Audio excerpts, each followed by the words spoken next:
Good afternoon. This is Deke Fagundis with Interstate Roofing. I'm conducting a repair attempt at the Tafurt residence, and we are repairing the back slope shingles.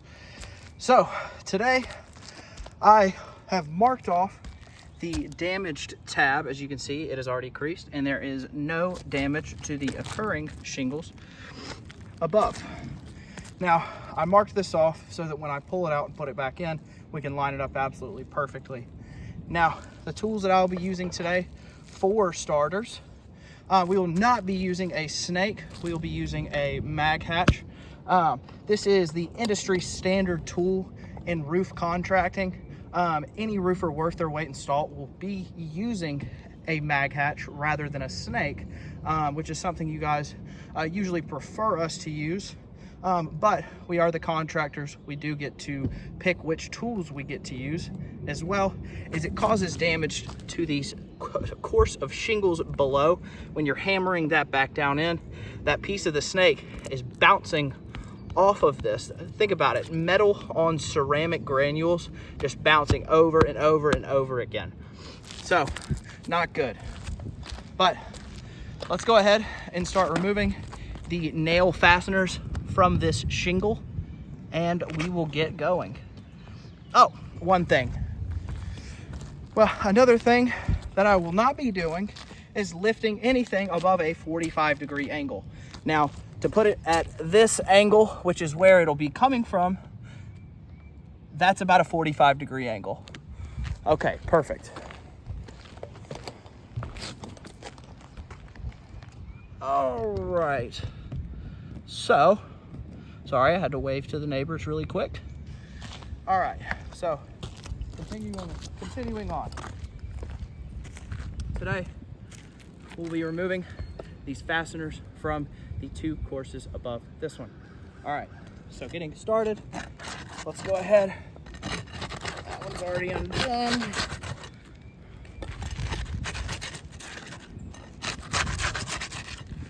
All right. There we go. And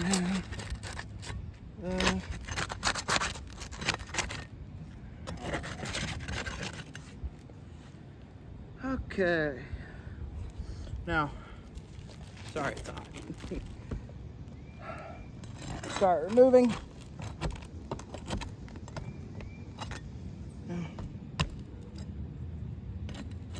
Game of cat and mouse with these old nails. Oh.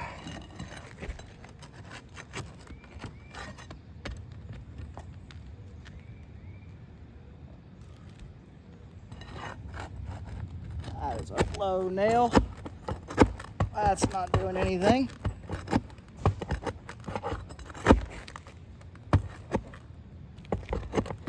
There we go.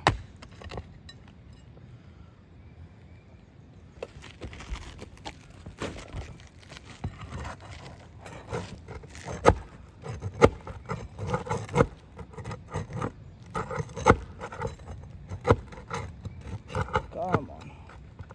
All right. That one's too sunk. That is a blow through.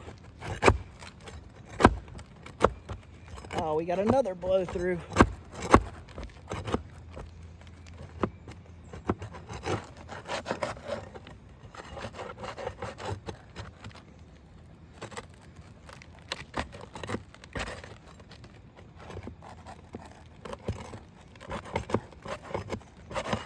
All right, we'll leave that one alone. There. That's how it's supposed to come out.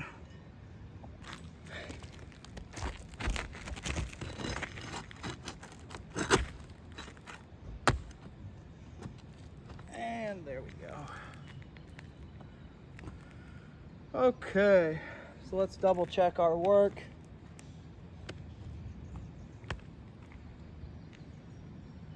All right.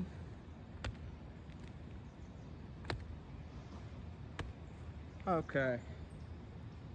Now, as you can see, I did not lift those over a 45-degree angle, as it is not necessary to repair a roof correctly.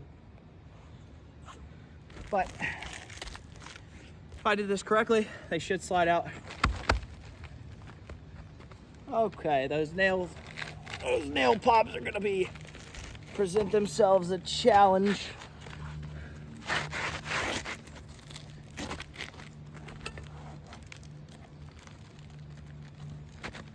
And there we go.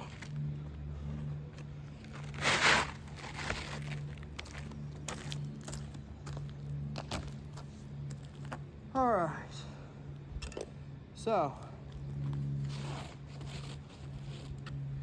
we have got our new shingle, but before we do that, I'll go ahead and show you. So we've already started to see some signs of a crease.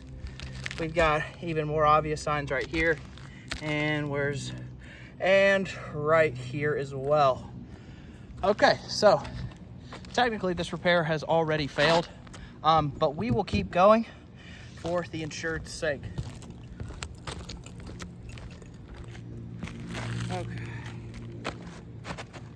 Now, I'm gonna continue to work through all these nail blow-throughs.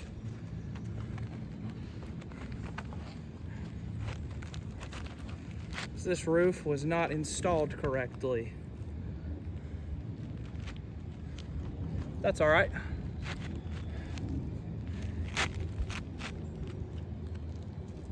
There we go. All right, now we have it lined up perfectly. So I'll show you one more time before we nail this back in. All right. Like I said, using a mag hatch, not lifting these over a 45-degree angle. Okay, so first nail. Let's start at the top and work our way down.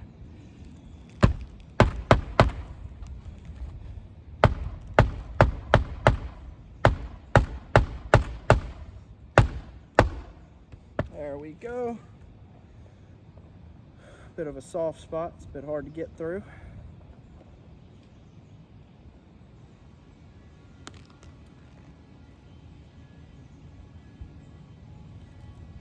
That's not a good nail. We'll keep this one in mind. Now, there we go. And there we go.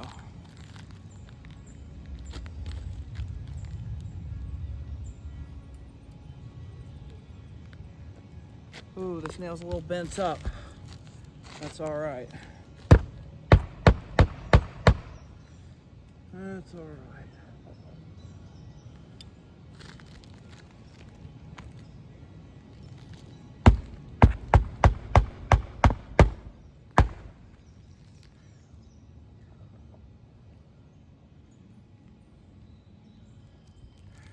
There we go.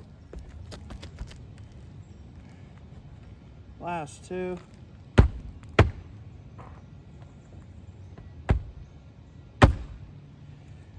Oh, come on now. Don't do that.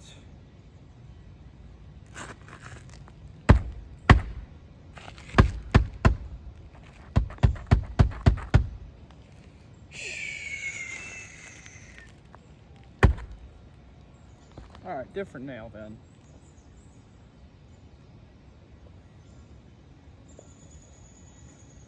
Keep this one for safekeeping.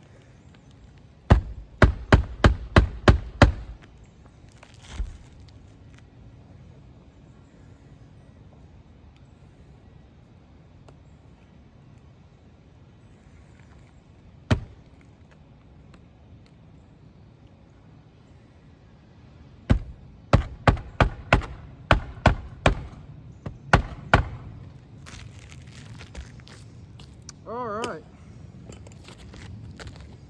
So, you can see, now that we have nailed this back in, we can see obvious crease. I'll use this as my pointer. Now, let's take a look here. We've got that crease.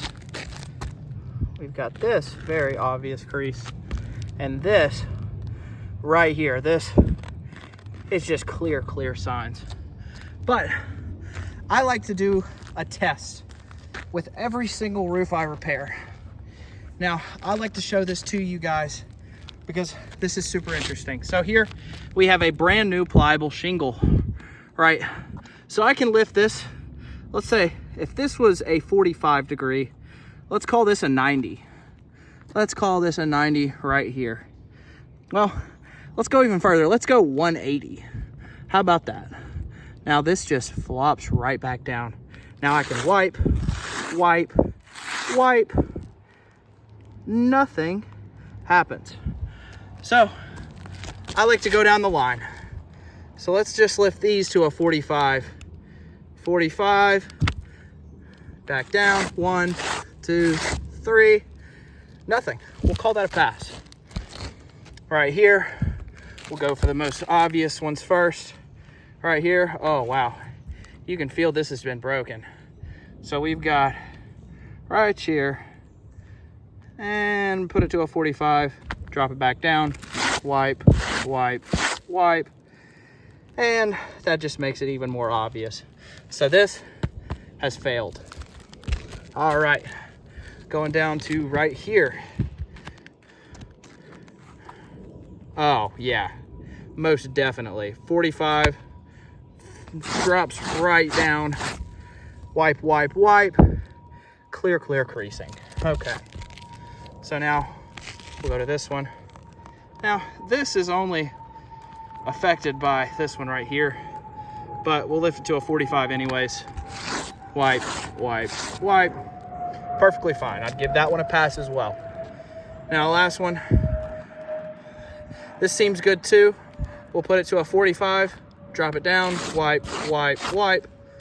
Give that a pass. Okay.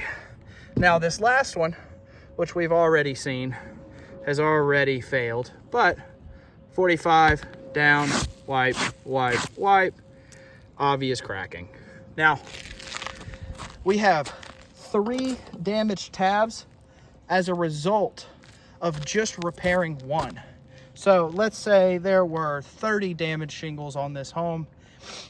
We will have a 90 plus wind damage or damaged shingles as a result of just repairing this one tab and 30 tabs. So to put that into context, 30 plus the additional 3 times of every single shingle repaired, we get 90 plus.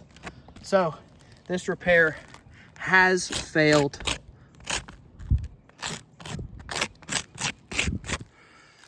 We've got crease here, crease here, and obvious crease here. Now, since this repair has failed, I'm gonna go ahead and tarp this up for the homeowner. Thank you so much. I know that these videos run a bit long. I like to be as in-depth as possible with every single video that I do. Thank you so much. Have a great, wonderful day.